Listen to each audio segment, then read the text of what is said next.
Em nosso último encontro, comentei sobre os objetivos de Maquiavel ao dedicar este pequeno opúsculo, O Príncipe, a Lourenço de Médici. Relembrando, por um lado, seu objetivo comezinho de demonstrar sua experiência e conhecimento e, assim, se oferecer para desempenhar alguma função nos assuntos públicos. Mas, por outro, o de exortar o novo príncipe a libertar a Itália dos bárbaros e fundar ali um novo tempo de prosperidade e de segurança, de liberdade e de paz.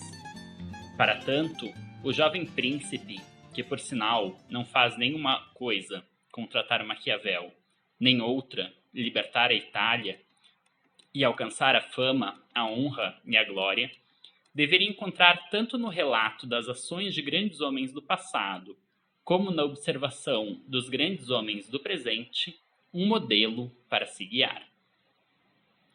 O que ele aprenderia ali é uma espécie de conhecimento secreto. O príncipe bem-sucedido é aquele capaz de compreender a sua situação, perceber as circunstâncias nas quais age e adaptar o seu curso de ação para esta nova situação, em vez de aferrar-se a preceitos e normas. O bom príncipe é aquele que sabe, quando preciso, ser mau. Isso também foi comentado na aula anterior, ao tratarmos da diferença do significado do termo virtu, tão usado pelo pensador florentino, em relação ao nosso vocábulo moderno virtude, sua tradução usual.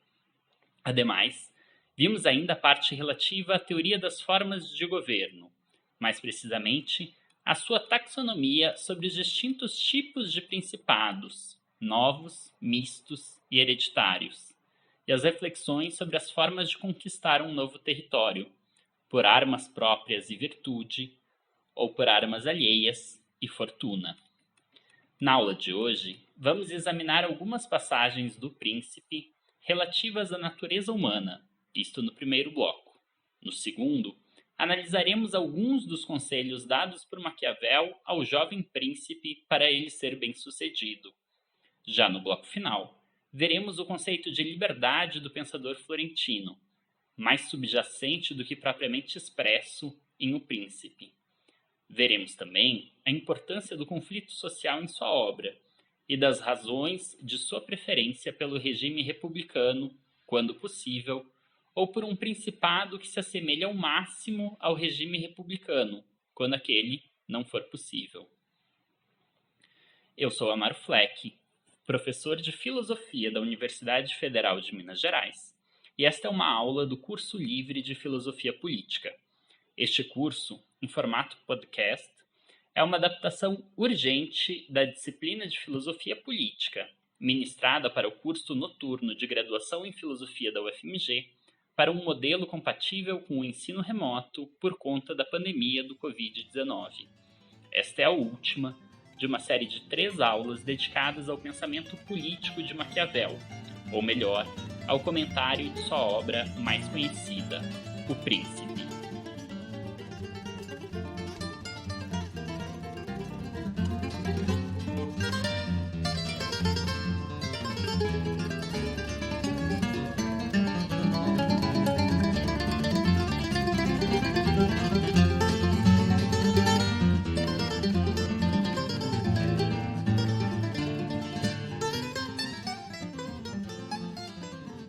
Por que dos homens pode-se dizer que, no geral, são ingratos, volúveis, simuladores e dissimuladores, arredios aos perigos, ávidos do lucro e, enquanto lhes fazes bem, são todos teus, oferecem-te o sangue, os bens, a vida e os filhos, como disse atrás, quando a necessidade está longe. Mas quando esta se aproxima de ti, revoltam-se, e aquele príncipe que se fundou totalmente nas palavras dele, encontrando-se despido de outros preparos, arruína-se. Fecha citação. Ingratos, volúveis, simuladores e dissimuladores, arredios aos perigos, ávidos de lucro.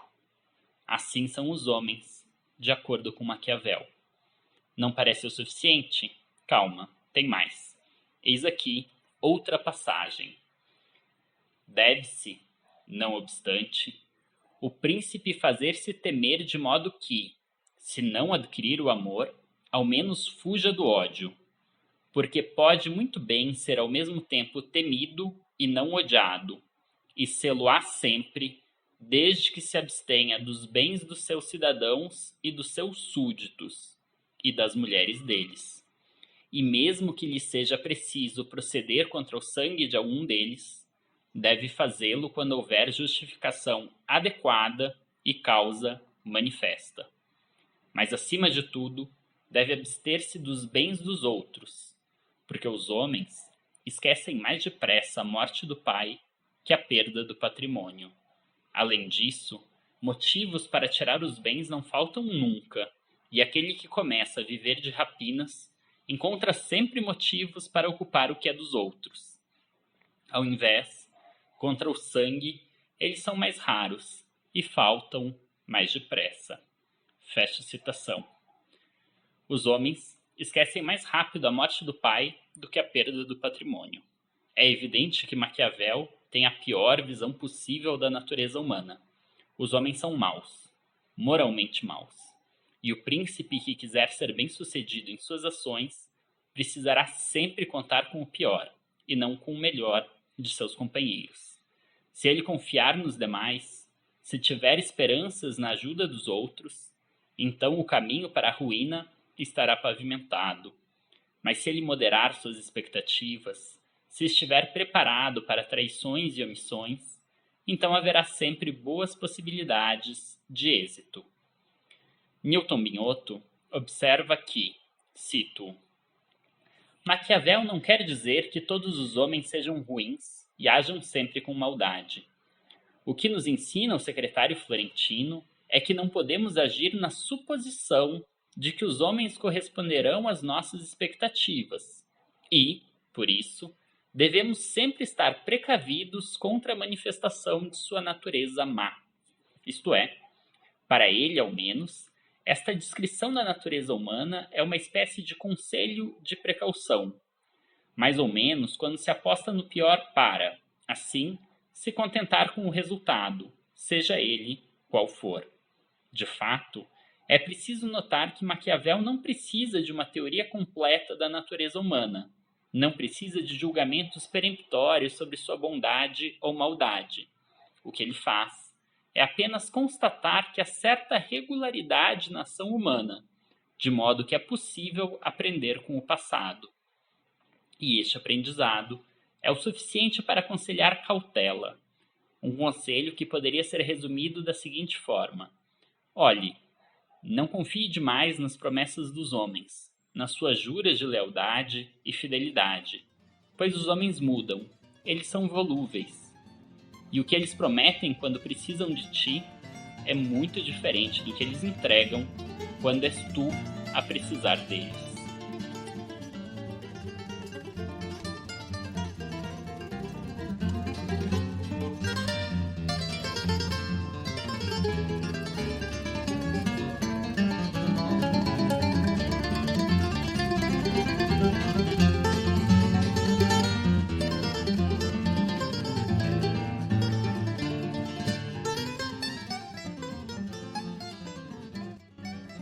Já comentamos, na última aula, sobre a ação virtuosa, capaz de dobrar a fortuna e fazê-la beneficiar o curso de ação do príncipe. Mas não entramos nos pormenores, nos conselhos mais precisos oferecidos pelo Florentino para que o príncipe possa, de fato, manter o Estado, preservar seu governo e bem conduzi-lo. O conselho principal está no capítulo 18. Cito: não é, pois, necessário um príncipe ter, de fato, todas as supracitadas qualidades, mas é realmente necessário parecer tê-las. Ouso até dizer o seguinte: tendo-as e observando-as sempre, elas são danosas, e parecendo tê-las, são úteis. Como parecer piedoso, fiel, humano, íntegro, religioso, e sê-lo. Mas ter o ânimo predisposto de modo a que, se precisares de não ser, tu possas e saibas converter-te no contrário. E tens de entender que um príncipe, e maiormente um príncipe novo, não pode observar todas aquelas coisas pelas quais os homens são chamados de bons, estando a miúde necessitado, para manter o estado, de atuar contra a palavra dada, contra a caridade, contra a humanidade, contra a religião. Fecha citação. Em resumo, o príncipe precisa parecer ter as virtudes cardeais e cristãs, e até mesmo praticá-las, mas ele jamais deve se aferrar a elas a ponto de não saber agir de outro modo quando isso se fizer necessário. Assim, um príncipe virtuoso sabe quando deve manter sua palavra e quando isto é um equívoco. Ademais, Maquiavel elenca um longo catálogo de qualidades que um príncipe virtuoso deve possuir. O príncipe virtuoso sabe que é preciso escolher bons ministros, cercar-se de indivíduos inteligentes e solicitar conselhos a eles. Sabe, ademais, que é preciso dar total liberdade para os conselheiros falarem de modo franco, sem receios, mas tão somente sobre aquilo que foram indagados. O príncipe virtuoso é um bom perguntador e um paciente ouvidor, mas quem escolhe os conselheiros e não dá atenção aos aduladores, aqueles que, por meio de elogios, buscam conquistar os favores do príncipe. Um príncipe alcança a grandeza por meio de grandes feitos, e por isso é preciso dar de si exemplos raros. Jamais ser neutro em desavenças e, sobretudo, evitar ficar à mercê de outrem, de um outro príncipe, de armas alheias. Ele deve ser razoavelmente austero, evitando dilapidar o patrimônio da cidade. O povo gosta da generosidade, mas detesta pagar por ela. Por isso, será amado o príncipe que souber não esbanjar e poupar o povo de gastos desnecessários. Em empreitadas guerreiras e militares, o bom príncipe é um estrategista atento, que conhece o terreno da luta, que reforça e treina seu exército em tempo de paz, que não recorre a exércitos mercenários e evita ao máximo a utilização de exércitos alheios, de exércitos que obedeçam a outro senhor.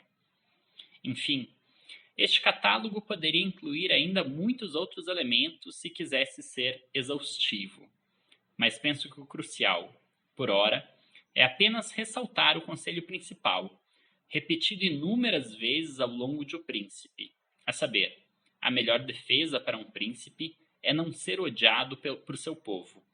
Não é preciso ser amado, nem mesmo ser benquisto. É até bom ser temido, mas o temor não pode, de forma alguma, virar ódio. Esta é a melhor fortaleza contra inimigos externos, pois este não terá um apoio dentro da própria cidade. É também uma precaução contra as desordens internas, pois não haverá quem se empenhe, a todo custo, para retirá-lo do comando.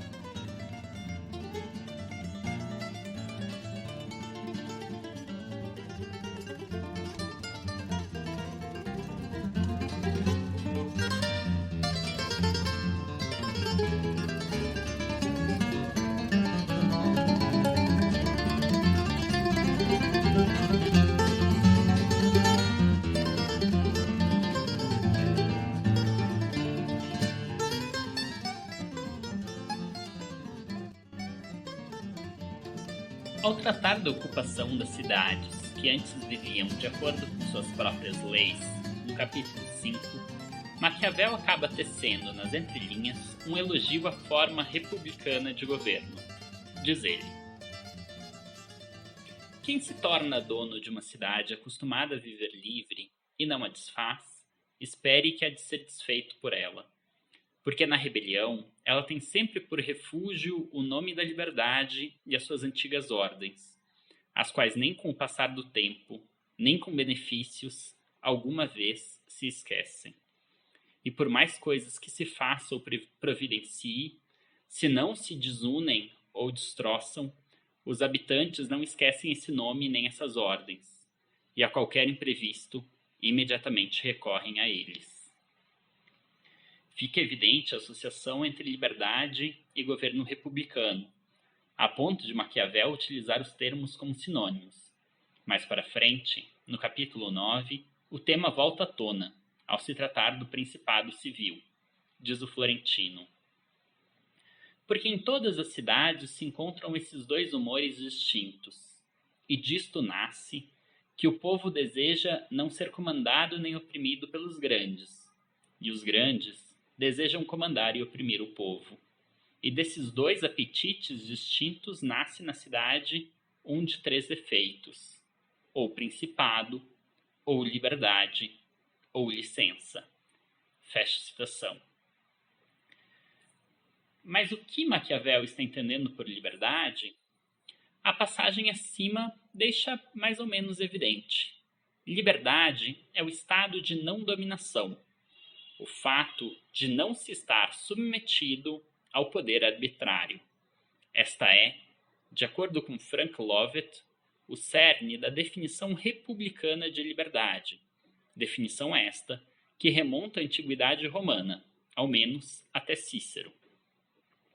Este é talvez o traço distintivo do republicanismo antigo ou do republicanismo clássico, muito embora ele seja também caracterizado pela importância da virtude cívica e da participação política, pela atenção dedicada aos perigos da corrupção do regime político, pelos benefícios do governo misto, além do uso retórico de exemplos clássicos, notadamente de Cícero e dos historiadores romanos, caso como de Tito Livio, comentado longamente por Maquiavel em seus discursos. Como bem observa Alessandro Pinzani, o ideal de Maquiavel consiste, portanto, na criação de um Estado independente por mão de um príncipe capaz de dar a essa sua criação uma constituição republicana passível de lhe garantir a estabilidade. Neste sentido, poder-se-ia dizer que o príncipe trata de como criar um novo Estado e identifica o príncipe como o único sujeito capaz dessa tarefa. Já nos comentários, isto é, nos discursos sobre a primeira década de Tito Livio, Maquiavel se ocupa da questão da estabilidade e manutenção desse Estado, identificando nas instituições republicanas o instrumento mais apropriado para tal fim. Em outras palavras, portanto, Maquiavel está ciente de certa impossibilidade de um retorno à vida republicana. Ele percebe, provavelmente por estar atento ao movimento das coisas e ao surgimento de novos arranjos políticos, que originarão o Estado moderno, já em curso na Espanha e França, que se tornará cada vez mais rara a possibilidade de se fundar uma cidade independente, livre, republicana. Mas justamente por isso ele percebe que é possível assemelhar um principado ao regime republicano, e todos os seus preceitos vão nesta direção. O motivo não tem a ver somente com o fato de ser este o regime da liberdade, e aquele no qual os populares se encontram em melhor situação. A razão também decorre do fato de o regime republicano ser mais estável, uma vez que ele lida melhor com os conflitos citadinos. Como bem observa Newton Binotto, cito, desde a Idade Média, acreditou-se que a melhor política era aquela que reduzia os conflitos. Uma sociedade boa seria capaz de viver em paz e permitir que os homens vivessem em paz. Mesmo os humanistas acreditaram que era esse o bom caminho da política e continuaram apostando que um bom termômetro para se medir o grau de sucesso de um governo era sua capacidade de evitar conflito entre os diversos participantes da vida da cidade. Para Maquiavel, esse era um desejo impossível. Assim, No lugar de criticar os conflitos que de qualquer forma ocorrem, ele procurou ver em que circunstâncias eles poderiam ser positivos para o desenvolvimento das cidades. Fecha citação. E logo após, cito novamente Binhoto, ou seja, se os conflitos são inevitáveis e fazem parte da natureza dos homens, o importante não é suprimi-los, mas sim evitar que destruam a possibilidade da convivência entre os membros de uma mesma comunidade política. O que cabe, portanto, é buscar criar um conjunto de instituições que ofereçam uma arena na qual os embates ocorrerão. Só um regime republicano, ou um que se assemelhe a ele, bem ordenado, com boas leis, seria capaz de fazer da luta entre estes dois humores, entre essas duas disposições, dominar por um lado e não ser dominado por outro, um impulso para a sua grandeza e para a sua potência.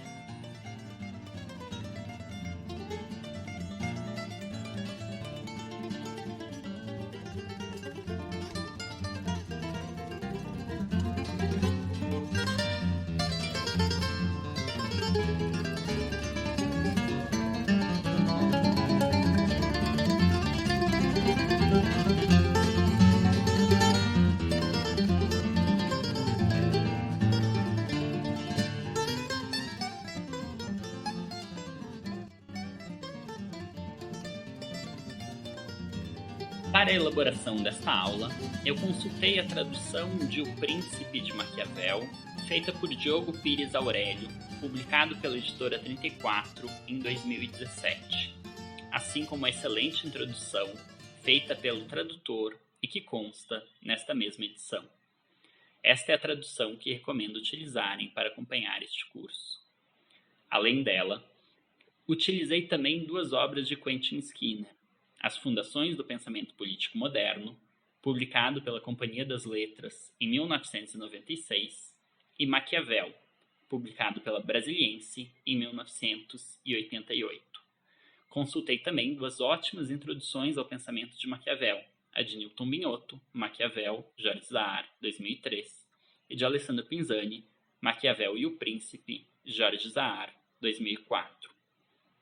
Por fim, mencionei ainda o verbete Republicanism, de Frank Lovett, publicado na enciclopédia virtual Stanford Encyclopedia of Philosophy. A música que vocês escutam no começo, ao final, e nas quebras entre um bloco e outro, é Santa Morena, de Jacó do Bandolim, em versão do grupo Trio Madeira Brasil.